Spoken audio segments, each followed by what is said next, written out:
விக்கிரவாண்டி இடைத்தேர்தலில் போட்டியிடும் திமுக, பாமக, நாம் தமிழர் கட்சியின் வேட்பாளர்களின் வேட்புமனுக்கள் ஏற்பு. வேட்புமனுக்கள் ஏற்கப்பட்ட நிலையில் சூடுபிடிக்கும் பிரச்சாரங்கள்.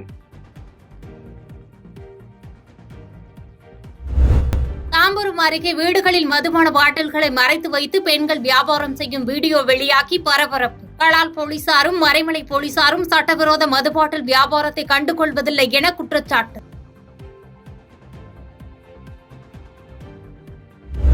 மும்பை விமான நிலையத்தில் செல்ஃபி எடுக்க வந்த மாற்றுத்திறனாளி முதியவரை தனது பாதுகாவலர்கள் தள்ளிவிட்ட சம்பவத்திற்கு நடிகர் நாகார்ஜுனா மன்னிப்பு. தற்போது தனது பார்வைக்கு வந்ததாகவும் பாதிக்கப்பட்ட நபரிடம் மன்னிப்பு கேட்டுக் கொள்வதாகவும் எக்ஸ் வலைதளத்தில் பதிவு.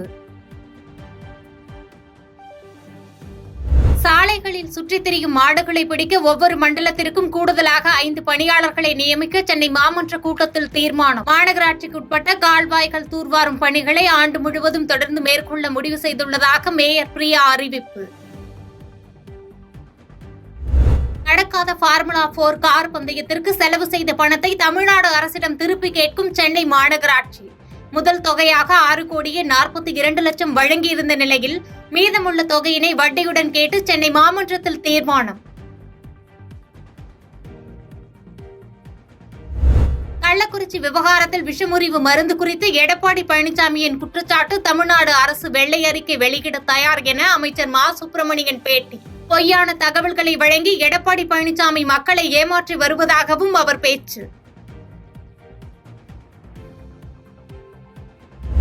கள்ளக்குறிச்சி விஷசாராய விவகாரத்தில் காங்கிரஸ் கட்சி மௌனம் காப்பது ஏன் என ஜே.பி. நட்டா கேள்வி. சிபிஐ விசாரணை மற்றும் அமைச்சர் முத்துசாமி பதவி நீக்கம் போன்றவற்றிற்கு தமிழக அரசை ஏன் வலியுறுத்தவில்லை என மல்லிகார்ஜுன கார்கேவுக்கு ஜே.பி. நட்டா கடிதம்.